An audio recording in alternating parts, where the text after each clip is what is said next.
Good morning, brothers and sisters. What we got going on here today is apparently the 1099A and the 1099C video is pretty popular. There's been over 700 views on it so far in just the last couple of days. Yesterday we went over 11,000 views on the channel, and I want to thank everybody for taking their time out. Man, our time is valuable. You only got so much of it here in this world, so I do appreciate the time that y'all are taking to watch these things. But here's what's going on. I did that video to help people out, you to use this, okay? And like I said, there's over 700 views on that one, and there's a lot of the other videos that I put on there that are not even 200 yet. So when I see the numbers like that, I realize that that video is getting watched a lot more than the other videos. And I understand that the video that I posted a couple days ago on the 1099A and C, that a lot of you have shared with your other friends, and I'm totally cool with that. Put it out there. The whole reason I'm into doing what I'm doing is to change the way things are now. And by using the process to change your situation, you also change the future. So that's why I'm putting this out here. I want to change the future. I want to have a part in changing the future. And I'm sure most of y'all do too. And you will with your progeny. What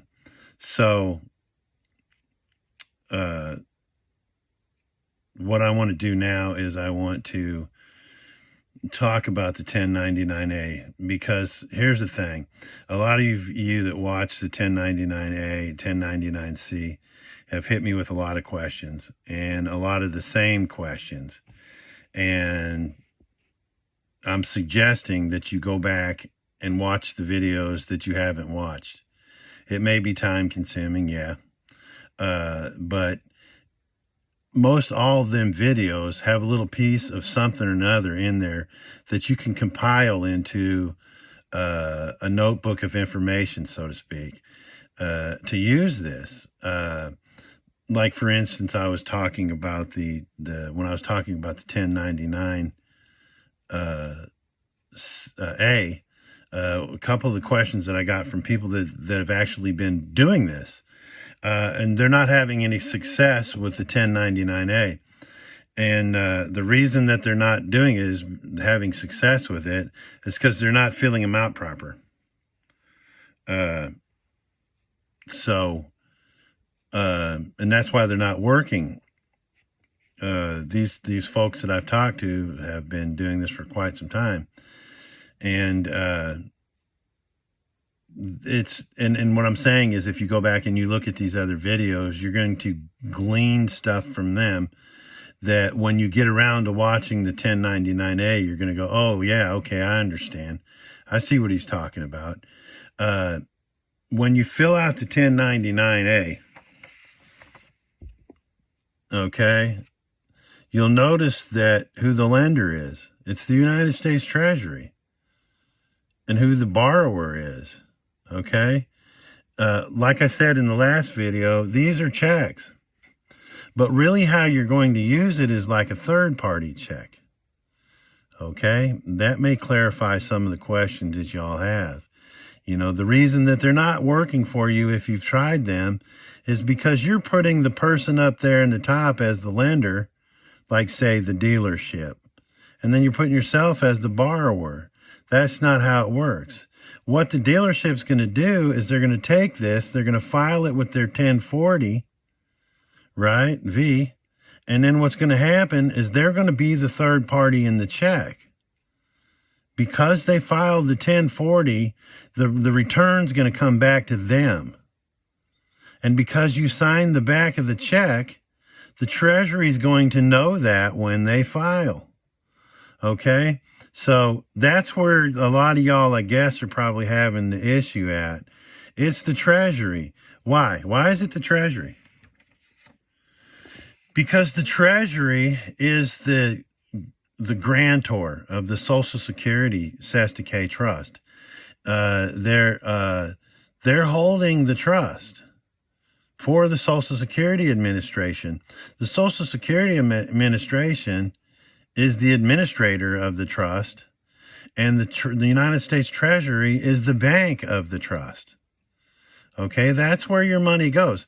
When you get a Social Security check or a VA check, they used to come by paper, but now they come electronic. And when I look at my bank statement, my VA check and my Social Security check, they all come from the Treasury. The Treasury is the bank. Okay?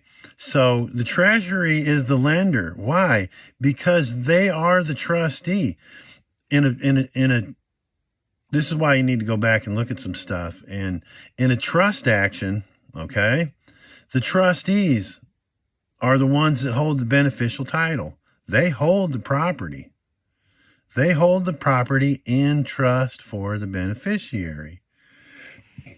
That's why it's not working. So it doesn't matter. In the case of this right here, folks, this is just an example of the 1040A that I filed. Well, I filed, like I said, I filed 15 of these, but I also filed 15 OIDs, and I also filed 1096s because of the process that I was doing with the 1099As and the lien securities that we created.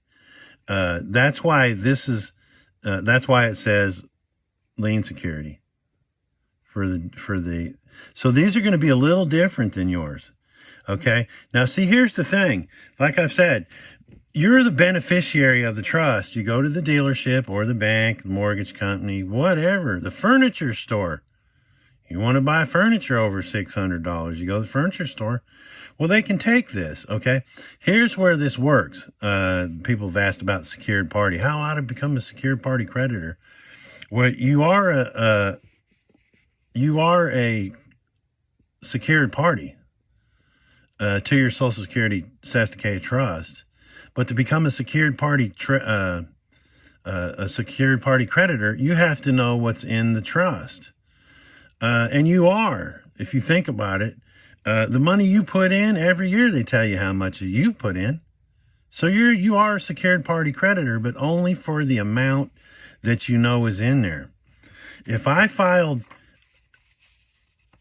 $204 million of these things, okay, and the Treasury gets 35% for collecting, well, then $132.6 million is mine. Now, I know that much is in, that at least that much is in my trust, plus the, 19,000, not quite 20,000 that I put in working a public job, which isn't much, folks. I mean, for a lifetime, an adult lifetime, it isn't a whole lot. Because I've learned how to, to get around everything, man. People on welfare, they're getting around it, man. They're bringing in a check and not having work. Hey, more power to you. But it's greater than that. It's greater than that. You don't have to live in the projects. And you don't have to get all this other stuff. If you're knowing how to use the trust, like the Department of Human Services is using the trust. Okay? Now, so that's what you're going to want to do with the 1099A, and I'm sure there'll be more questions. And I don't mind answering your questions. If this is the only one of my videos, or the last video, the 1099A, 1099C, is the only one of my videos you watched, go back and watch the rest of them. Some of them you might not get a whole lot out of, but most of them you will. And this is a puzzle. This is a giant puzzle that needs to be put together for you to get into the mindset of who you really are as the beneficiary. You got a lot of power, and it's not your power to use. It's your power you have that they will use to either fleece your trust or put you along a right path while they're fleecing your trust. I don't care if the government fleeces my trust. I don't care at all. As long as you're paying up for what I need. Take what you want. Like I said in past videos, in Ray Boland's, every taxpayer's assessed to K trust. If the trust, I'm the beneficiary. I'm not a trust. I'm not assessed to K trust. It's assessed to K trust that owes the taxes. So if taxes are due, you get it, trustee. I'm the beneficiary. I'm not even supposed to know there's taxes due. And I explained that in another video. But and I don't mind answering y'all's questions one-on-one, but there's a lot of questions that I've been asked here recently that I know, because when you ask me this question, I know that you haven't seen any of the other videos, or it went completely over your head. And that'll happen, man. I've had all kinds of stuff go over my head before I finally figured it out. I know some people want to get in on this Zoom, but they don't say, hey, man, send me a conditional acceptance so I can get in on this Zoom. Why? Because you haven't watched the one on conditional acceptance and where I'm talking about this. It's like this, well, I get asked, how is it that the Treasury, that the Treasury can do all this? Because if you'd watched the video on Free the Prisoner, Discharge the Bond, you'll see that I talked about the House Joint Resolution 92, where it created the Public Law 73-10, where it says the government is supposed to pay for everything. This is how they do it. So, go back and watch the other videos. If you haven't seen them yet, you're going to know because they're not in your watch list. Go back and look at them and then hit me up with questions that you don't understand, or, that you want me to elaborate on. I'll be more than happy to do that. But look, this has gotten completely time consuming, and I don't mind doing that. I really don't mind at all. But I would ask you kindly to go back and look at them all so you get a better understanding. Because it's like I said, if you don't know who you are, what they're doing, and what you can do, and how this thing works, when you go and try this at the dealership or the mortgage company, you're going to fall flat on your face, and they're probably going to laugh at you all the way out. So you guys do that. I'm going to do another video on the 1099-C because a lot of people have had questions about that.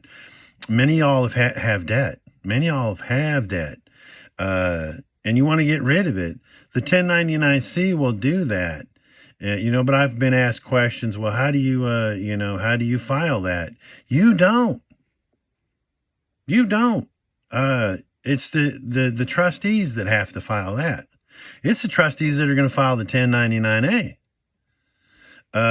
You're just giving them the way to do it. That's why I said in the last video, it's the dealership, it's the mortgage company, it's the furniture company that's going to file the 1099-A. Well, I don't want to file a 1099-A. I can get in trouble for it. No, you won't. You didn't file it. And another question, a couple more questions that I've got that are the same are on the W-8 BEN. And I'm going to do a video on that explaining how to fill one out so you can keep your FICA taxes. Here's the thing about the BEN. I'll just throw this out there right quick before I quit. The thing about the BEN is they've been doing this for 20, 30 years, filing the BENs. I got a friend who's a retired auto worker. He worked for Dodge, making the Vipers and the Prowlers for 15 years, and then he worked on some other Dodges on before that. But this guy worked 18 years without filing anything at all because he filed the W-8, and they haven't messed with him at all. A lot of the other auto workers did the same thing. So the thing about the BEN, the W-8 BEN, is it's totally legit, and for more than 2 decades, workers have been filing it. But I'll get in on how to file that too real soon. But all right, y'all, peace out.